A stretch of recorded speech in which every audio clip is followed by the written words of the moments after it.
No século XX, um camarada derrubou o prédio da matemática e mostrou que ela é incompleta, cara. Ele provou que existem algumas coisas na matemática que não podem ser provadas, e isso foi provado, adivinha como? Pois é, cara, matematicamente. O que acontece é o seguinte, cara, a matemática ela é como um edifício, tá? Você constrói a base, que são as verdades mais simples possíveis, como por exemplo, dizendo que por 2 pontos passa uma única reta. E aí você começa a adicionar mais coisas, você constrói tijolo por tijolo, até formar um grande prédio sólido, consistente, completo e livre de falhas, até surgir esse camarada que provou que não é bem assim. Para você entender isso melhor, eu vou te propor alguns problemas de geometria. Eu queria que você pensasse de verdade sobre como resolver. A regra é só uma, só pode usar régua e compasso, beleza? Os problemas são muito simples, parecem até meio bobos, mas são alguns dos maiores problemas da história da matemática, que ocupou as mentes mais brilhantes da humanidade por mais de 2000 anos. Pois é. O primeiro problema é bem tranquilo. Você pega e desenha um ângulo. Usando só a régua e compasso, é muito fácil encontrar a bissetriz desse ângulo, a reta que divide ele ao meio. Mas o desafio agora é dividir esse ângulo em 3 pedaços iguais. Pausa o vídeo e pensa um pouquinho em como resolver esse problema. E aí? Conseguiu resolver? Se você tiver conseguido, por favor, me conta nos comentários, cara, que você vai ganhar um prêmio. Porque, na real, nenhum ser humano na história conseguiu fazer isso até hoje. Problema que parece muito simples, mas que ninguém resolveu. Esse é o famoso problema da trissecção de um ângulo. Partir um ângulo em 3 pedaços iguais. Foi proposto pelos gregos há mais de 2000 anos e, como eu disse, ninguém resolveu ele até hoje. Se você achou esse problema um pouco esquisito, tenta resolver então um segundo problema aqui. Pega um círculo com um raio de qualquer tamanho e calcula a área dele. Agora, usando só régua e compasso, essa é a nossa regra, será que você consegue desenhar um quadrado com a mesma área daquele círculo? Parece fácil, né? Mas esse problema também atormentou muita gente desde o século V a.C. e ninguém conseguiu resolver ele até hoje. É o famoso problema da quadratura do círculo, desenhar um quadrado com a mesma área de um dado círculo.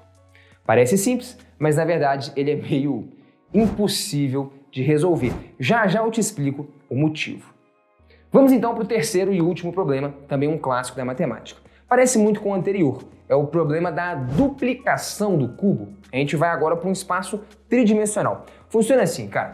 Escolhe um cubo de qualquer tamanho aí, vai. Ele tem um certo volume. O problema consiste em desenhar um outro cubo com o dobro do volume do primeiro, que também não dá para resolver. Todos esses 3 problemas que eu te falei são muito fáceis de entender, né? Só que, como eu disse, todos eles ficaram anos e anos e anos nas mãos das pessoas mais inteligentes do mundo e ninguém conseguiu resolver nenhum deles. E agora eu vou te contar o motivo. Problemas desse tipo aí chamavam muito a atenção de um camarada, o David Hilbert, um dos maiores matemáticos do século passado. Ele adorava problemas que eram difíceis de resolver porque ele acreditava, e isso é razoável, né, que todo problema deveria ter uma solução, por mais difícil que fosse. Tanto é que no ano de 1900, ele divulgou uma lista famosa com 23 problemas que ele achava que os matemáticos precisavam resolver para avançar e completar a matemática. Ele estava a fim de resolver todos esses problemas existentes para, como eu disse, completar a matemática. Meio que resolver todas as pendências. Só que teve um cara que questionou o Hilbert. O nome dele era Kurt Gödel. Isso foi lá no ano de 1930. O pessoal estava numa reunião e logo depois da reunião acabar, o Gödel levantou e falou para todo mundo que era possível exibir sentenças verdadeiras, mas que não são possíveis de demonstrar no sistema formal da matemática. Ou seja, existem verdades que não podem ser provadas. Agora que o Hilbert nem ligou para o que ele estava falando, é lógico que a gente consegue resolver qualquer problema e provar isso na cabeça do Hilbert.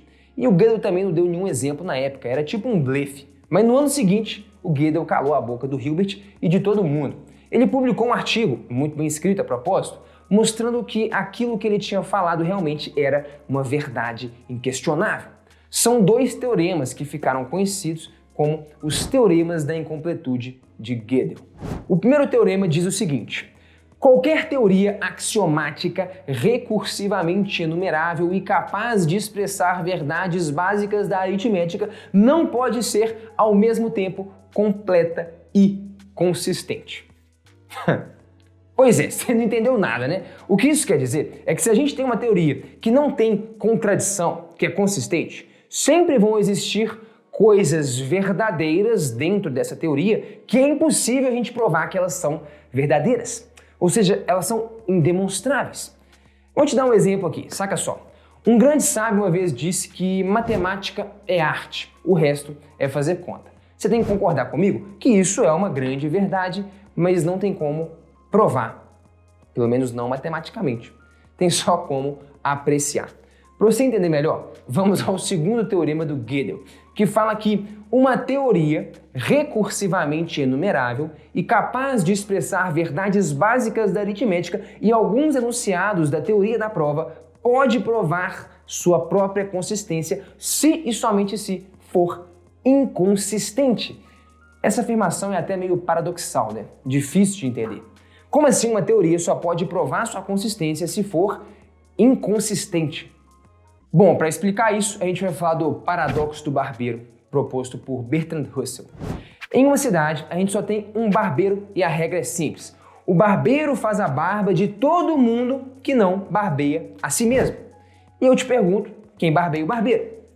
Se a gente pensar que o barbeiro não faz a própria barba, então, pela regra, o barbeiro deveria fazer a própria barba, já que ele barbeia as pessoas que não barbeiam a si mesmos. Bom, mas espera aí, se ele está fazendo a própria barba, isso já é uma contradição, porque quem faz a própria barba não se barbeia com o barbeiro. E pronto, o que a gente tem é um paradoxo. E o Gödel usou esse paradoxo para explicar os seus dois teoremas da incompletude. Existem afirmações, cara, que não podem ser provadas dentro do próprio sistema. Ou seja, existem problemas, sei lá, da teoria de conjuntos que não são provados usando ferramentas da teoria de conjuntos. Ou então existem problemas de análise combinatória que não são provados usando análise combinatória. Existe um barbeiro que não pode fazer a própria barba, tá sacando? E por aí vai. Esses sistemas eles não conseguem sustentar a si mesmos. E sobre aqueles 3 problemas de geometria clássicos da matemática que eu te contei no início? Bom, a real é que nenhum deles tem solução. É impossível. E é impossível mostrar que não tem solução usando somente a geometria, porque a geometria não consegue sustentar a si mesma. Para provar eles, é preciso usar alguns conhecimentos de outras teorias matemáticas mais avançadas, diferentes da geometria. Então, toda vez que você travar em algum problema de matemática daqui para frente, não desespera não. Pode ser que só não seja possível demonstrar ele usando a própria matemática.